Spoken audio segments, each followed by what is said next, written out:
Hey everyone, magandang araw. So for today's video, we will talk about Thevenin's theorem. So first, let's define Thevenin's theorem. Thevenin's theorem is a circuit analysis technique to analyze or to solve a circuit. For instance, there is a complicated circuit, so we can use Thevenin's theorem because we can replace it by Thevenin's voltage as well as the Thevenin's resistance. So when we do that, even if we change the value of a resistor, the analysis will still be fine because there is only one equivalent voltage source and one equivalent resistance. Thevenin's theorem states that a linear two-terminal circuit can be replaced by an equivalent circuit consisting of a voltage source VTH in the series with the resistor RTH. The two-terminal circuit can be replaced by Thevenin's voltage and the Thevenin equivalent resistance, and this will be his final circuit diagram.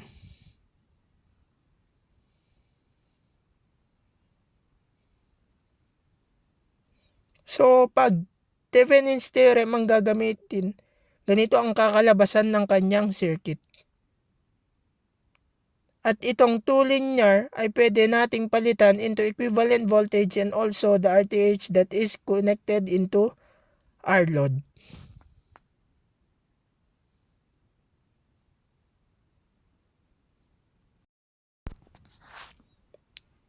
So next, proceed tayo sa formula.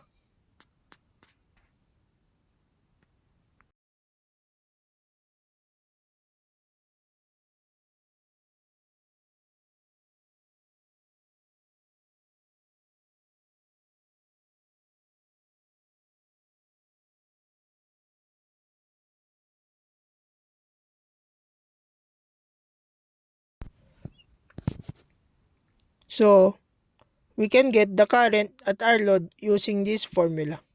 IL is equals to VTH divided by RTH plus RL. So, sa voltage naman, we can get the VTH using all this formula.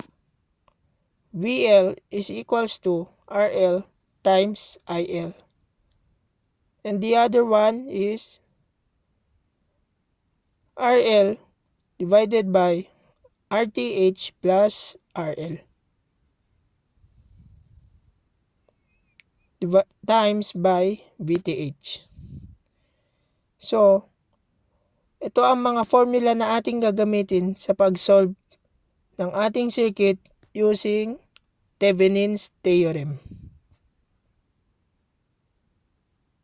So, let's solve. So, since we are familiar with Thevenin's theorem, let's solve an example problem.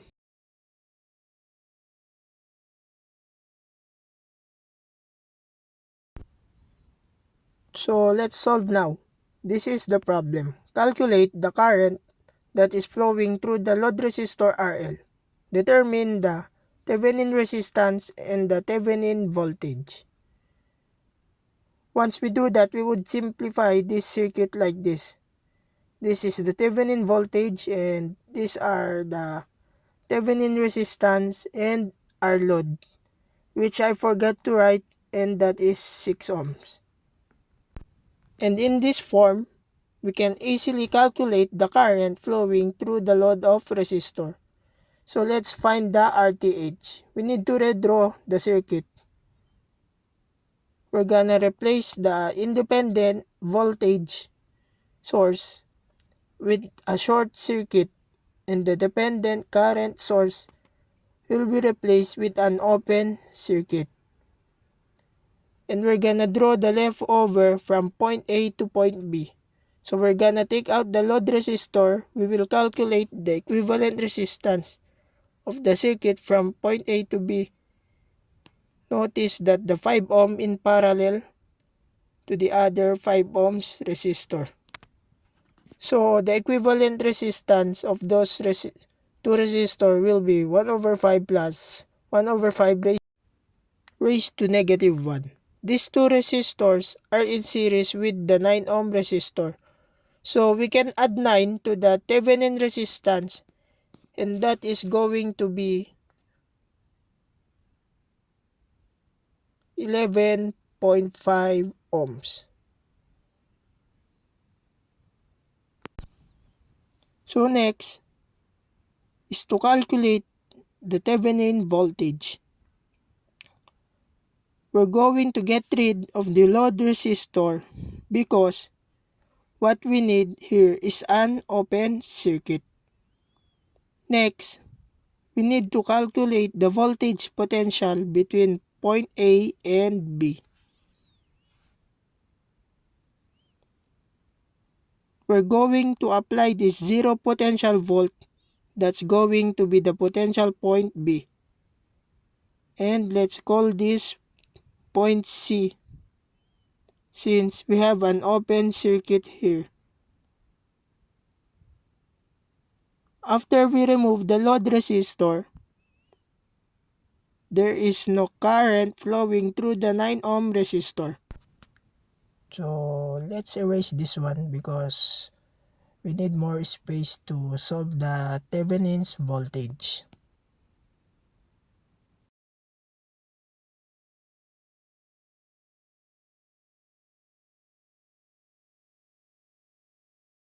So let's write our RTH here. So if there's no current flowing through it, there is no voltage drop across the 9 ohm resistor, which means VC is equivalent to VA and it is also equivalent to Thevenin's voltage. And according to KCL, the sum of current flowing in and out of a junction is going to add up to 1. So we have the positive I1 plus I2 minus I3 equals to 0.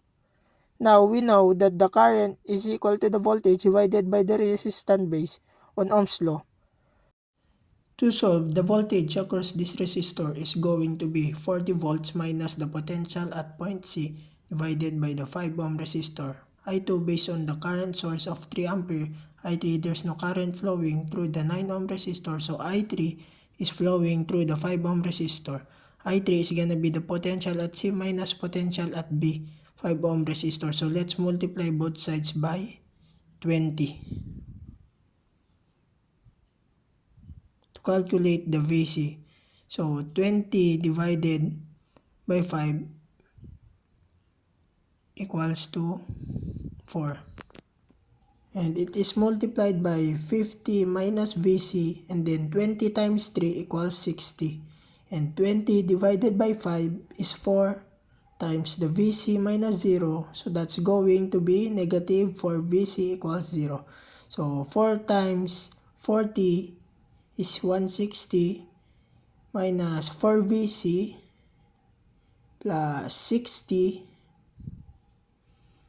minus 4 VC equals to 0. So let's add 160 plus 60. It is equals to 220. So let's add 4 VC to add negative 4 VC. Let's transpose the 4 VC so that it will be positive 8 VC. So let's divide both sides by 8. Cancel the same variable. So 220 divided by 8. So let's use calculator to solve it. So the answer is 27.5. So our VTH is 27.5. So let's proceed to the last step. Let's erase it for the last step because we need more space to solve it.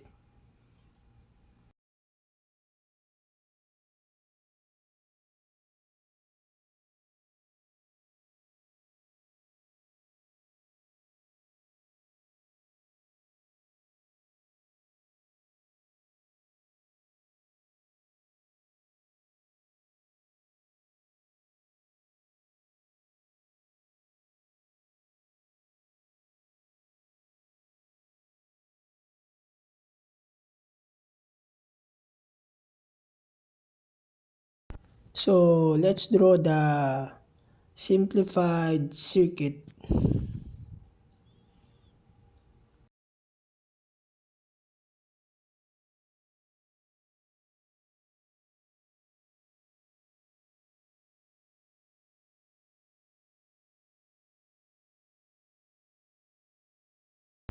So let me correct this one. Our VTH is 27.5.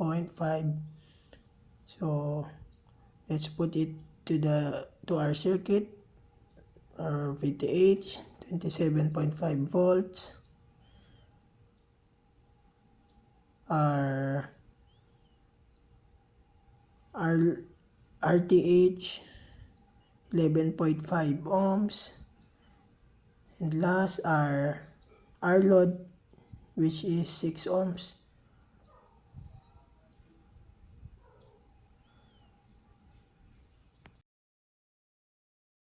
So let's solve the current now. So the current is equals to voltage divided by the two resistors.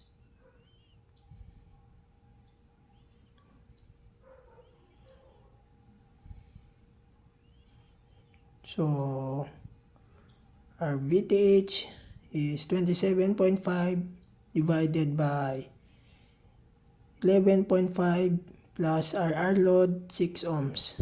So let's simplify first. 27.5 divided by 11.5 plus 6, which is 17.5. So let's divide it. 27.5 divided by 17.5. Let's use the calculator to solve it.